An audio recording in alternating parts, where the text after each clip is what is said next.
Right, so today I want to talk about, there we go, exploring emerging realities in education. Now, another thing I'm going to say is I'm not a fan of PowerPoint, so what you see on the slides might not necessarily represent what I'm actually going to talk about, but that's part of the fun, so we'll go through it. So, who am I? First off, my name is Stephen Fisher. I'm also known on Twitter as Intermedia. And I'm a digital media learning advisor here at the University of Lincoln. I'm also an associate lecturer and a freelance creative technologist, which basically means a lot of the stuff I do is for businesses to try and market themselves and look very future-proof in a sense. I was a student here a few years back, and I graduated in 2014 in computer games production, so I'm very familiar with the guys over there, in a sense. And my freelance developer career has allowed me to basically become a consultant in augmented and virtual reality technologies. My passion is how people interact with technology and interactive media, not necessarily the tools themselves. And I basically have been looking a lot into how we can use this in education. There we go. So, my first thing I wanted to challenge myself was with what are the challenges of modern learning? Some of this will be a bit rambly, but in a sense, this is how my brain works.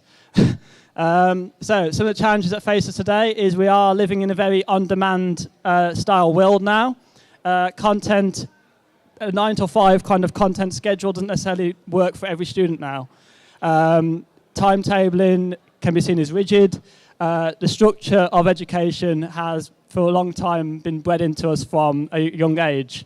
We are taught that the person in front of the room is the teacher and that we must respect them and therefore listen to them. A one-to-many teaching approach has been the traditional approach for a long time. Which doesn't necessarily relate to high motivation or engagement levels. We are also living in a world where users will have access to more technology, so multi-user device ownership. I, for myself, for example, have about 2 phones, about 3 tablets, 4 VR headsets, and 3 computers, sort of thing. So I have a lot of kit. Doesn't mean I necessarily use it all the time, but that's just the kind of world we're in now, and this is how our students are.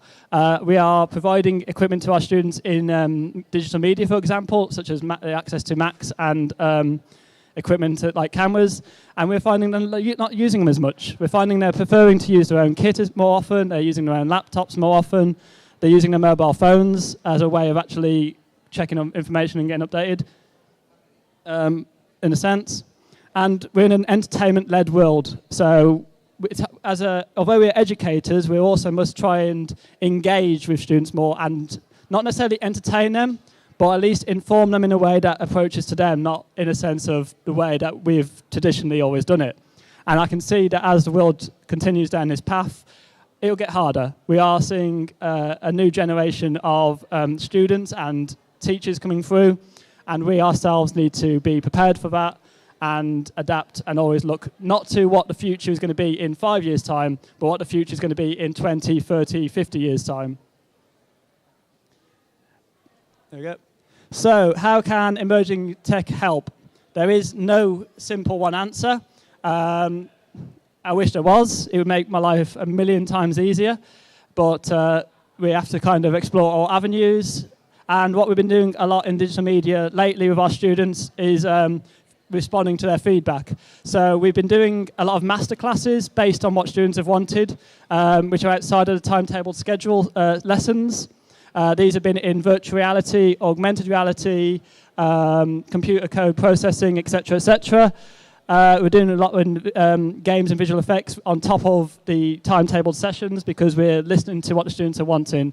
And we are also communicating with our students more and more using social media, believe it or not. We actually do use Twitter quite a bit in our lessons where possible to actually get feedback in real time. And that does actually change our lesson plans a little bit, which is a good way. It might be frightening and it might not necessarily be applicable to all studies and all lessons. but it is a nice approach to actually get the students engaged and have this communication between both sides. The one-to-many barrier needs to be broken. It needs to be a many-to-many communication. The lecturers are no longer shouldn't just be the only source of information. The students themselves relay information back to ourselves. And that's the communication chain that we need to keep adopting and enforcing. So yeah, it's all about engagement. My God, that's a lot of text. But yeah, I believe in multidimensional teaching. I believe in immersion. I believe in basically adapting and embracing where the students learn and how they learn, not necessarily enforcing a structure to them, in a sense. The more you tell somebody to do something or to use something, the less likely they are to do it. And it's just human nature. Essentially, yes. And with technology and the forefront of evolution essentially progressing at such a rapid pace, it's hard to stay relevant. We do get students sometimes saying, why do I go to university? What would be the advantage of going to university? What does university add to my learning over, let's say, an apprenticeship or going into work directly? Now, this is where we need to step up. We need to become more relevant, and this is why looking into technologies such as emerging technologies can be the answer. We are grateful and thankful to actually be able to have access to such cutting-edge technology within the university. We have the experts here. We need to encourage the expertise as much as possible. Sorry. We need to basically try and promote what we do in a way that basically shows us as being relevant and to the students beneficiary in that sense. So that includes everything from cloud computing, smart devices, Internet of Things, 3D printing, social media, etc., etc., etc. We are in the social classroom era. We're seeing this more in primary schools and secondary schools now. STEM learning is becoming more of a thing. We are rapidly facing a new generation of tablet and FaceTime, but Facebook users essentially. There is this habit and desire to say, oh, let's not let our students use phones or tablets in the classroom. However, what I'm basically proposing is, why don't we actually encourage that if we handle it in the appropriate way? And I believe one of the ways we can approach that will be to use technologies such as virtual reality and augmented reality in the classroom to actually add to our learning experience, and actually also to, as a cost-saving measure, for some of our issues that we currently face in the education sector. So earlier in the year and last year, we ran some VR workshops with some of our students. These were students that weren't necessarily just from media. We did have students from psychology. We had students from computing. We opened it up to anybody within the university to attend. These were quite popular received. We were also working with another university in Finland. And we did a VR workshop where over 5 weeks we built a VR space, no code, no difficulty. We just wanted to build something quickly to show off the idea and how you can do it quickly and easily.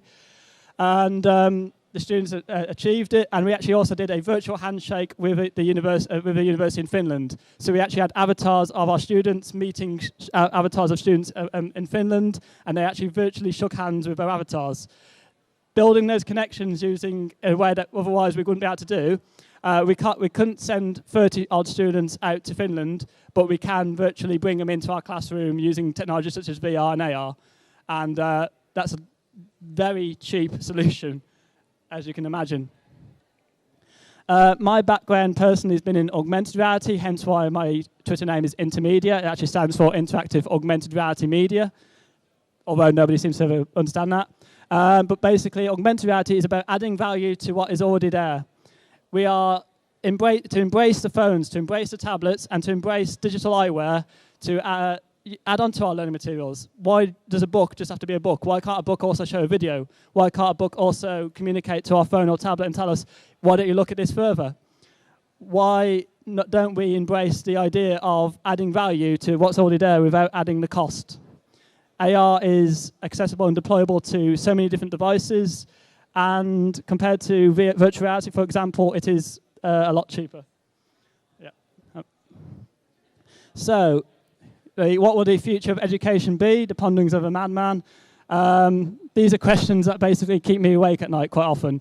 Although I myself don't have anywhere near the pressures that our students face or that our lecturers face, in a sense, I do basically wonder about how, as a university and as an institute, we should going to progress and keep relevant. And I believe that using technologies such as augmented reality, virtual reality, cloud-based learning, Internet of Things, etc., keeping ahead of the game, going to where the students learn, not telling them where to learn, might be a viable solution to look into. Whether it'll work, I don't know. It requires more research, I believe. But I think we need to try and adapt and evolve as technology itself adapts and evolves. So what does space mean? Why would you come to the university to learn? Why couldn't you learn at home? Why can't you do online learning? What's the advantage of being physically here? Well, you've got experts. You've got the tangible feeling of being part of a community. You can't get that online. But why can't we also bring in the online advantages into the classroom? The online advantages being able to represent yourself how you want to, being able to learn at a time that's more appropriate to yourselves. Is on-demand education necessarily a bad thing? Why can't we do online materials that can be looked at students' own requests? Why do we have to have timetabling that is very rigid structure? Now, we all know the reason why that is the case, but it's something that we don't really explore, and it's something that we could possibly explore by using these emerging technologies as a way of circumventing or adding on to our current learning materials and our learning styles, in a sense. But it's all about validating learning. We need to validate and keep ourselves relevant and keep the students engaged. We learn best when we're engaged the most. And that's from a young age. As preschoolers, we learn by play. By adding that bit of fun, we actually take in information more. But at the same time, we also need to make sure that they're not distracted by the technology, but the technology is there to actually add to the learning experience in the long run. And that's basically my brain given to you in about 20 minutes. If you want to take part in the AR workshop that I'm doing today, I've got a table there, and I'll be able to show and answer any questions that any of you have. Like I said, I haven't been in the education industry for long, in a sense. I haven't been in this sector for as long as many people have been. But at the same time, I appreciate both perspectives, in a sense. It wasn't that long ago I myself was a student, so I can appreciate the student's perspective on things, but at the same time, I appreciate the pressures that we all face in modern day society. Thank you.